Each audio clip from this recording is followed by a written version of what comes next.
शिल्पा की आदतें ठीक नहीं थी। वो ना बोलने से पहले कुछ सोचती और ना ही कुछ करने में। उसकी इस आदत से सभी परेशान रहते। बहन, घर पर मेहमान आए हैं और शक्कर खत्म है, थोड़ी शक्कर दे दो, मैं बाजार जाऊंगी तो ले आऊंगी। अरे शिखा बहन, तुम तो माफी करे, जब देखो तुम्हारे घर में कुछ न कुछ खत्म ही रहता है। अरे शिल्पा, चिल्ला क्यों रही हो? कहा ना घर में मेहमान बैठे हैं, सुन लेंगे।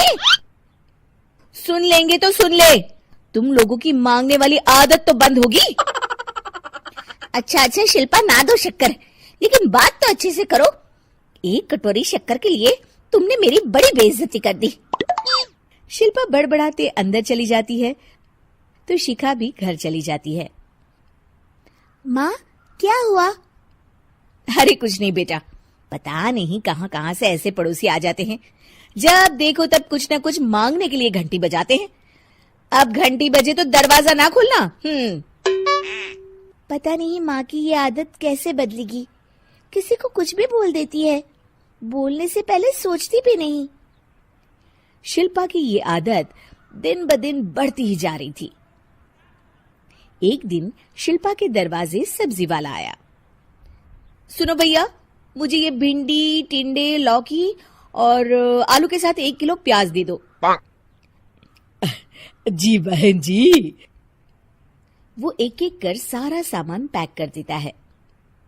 कितने पैसे दूं? 220 रुपए पूरे।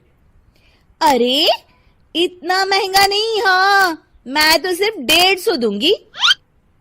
नहीं, पैसे तो पूरे लूंगा, नहीं तो सब्जी वापस कर दो। ऐसे कैसे वापस कर दूंगी? मैं तो एक भी सब्जी वापस नहीं करूंगी।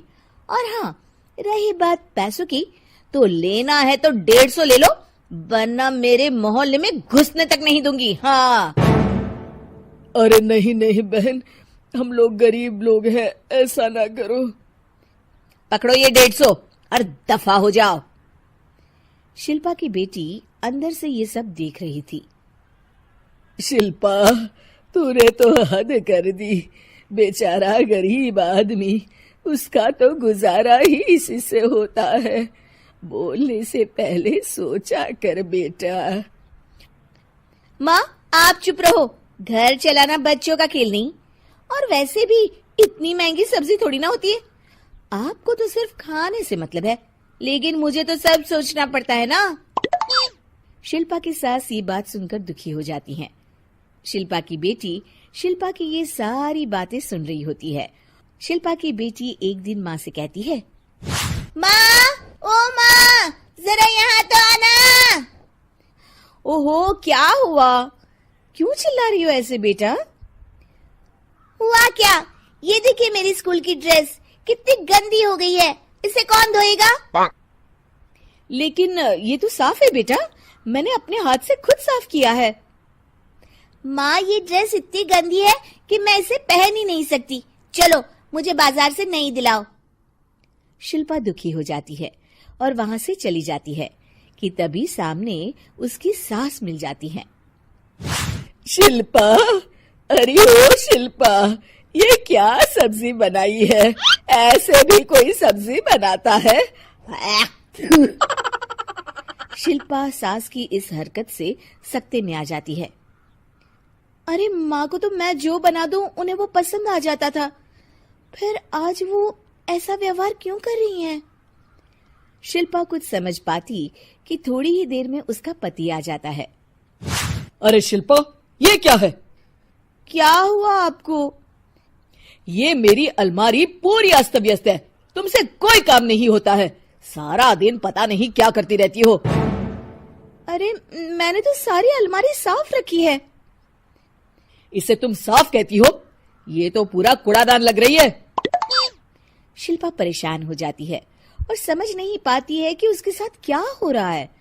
शिल्पा अकेले कमरे में जाती है और जोर जोर से रोने लगती है। तभी वहां उसका पति, सास और बेटी आ जाते हैं। शिल्पा उन लोगों को देखकर और जोर जोर से रोने लगती है।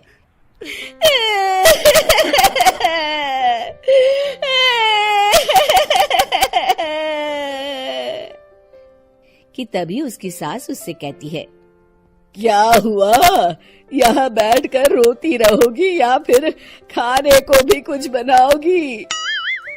माँ, पहले आप बताएं, आप लोगों को क्या हुआ है जो मुझसे ऐसा व्यवहार कर रहे हैं?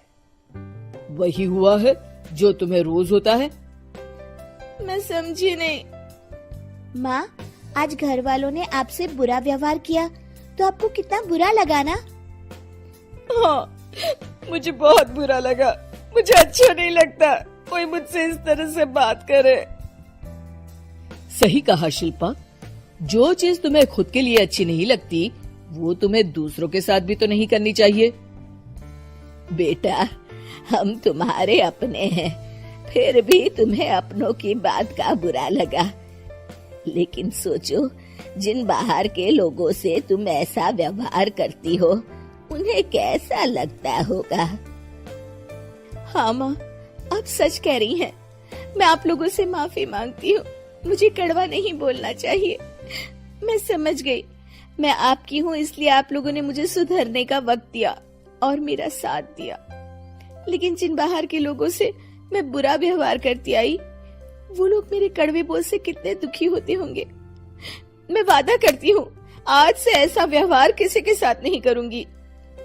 सीख, हमें दूसरों के साथ वैसा ही व्यवहार करना चाहिए जो हम खुद के लिए अपेक्षा करते हैं।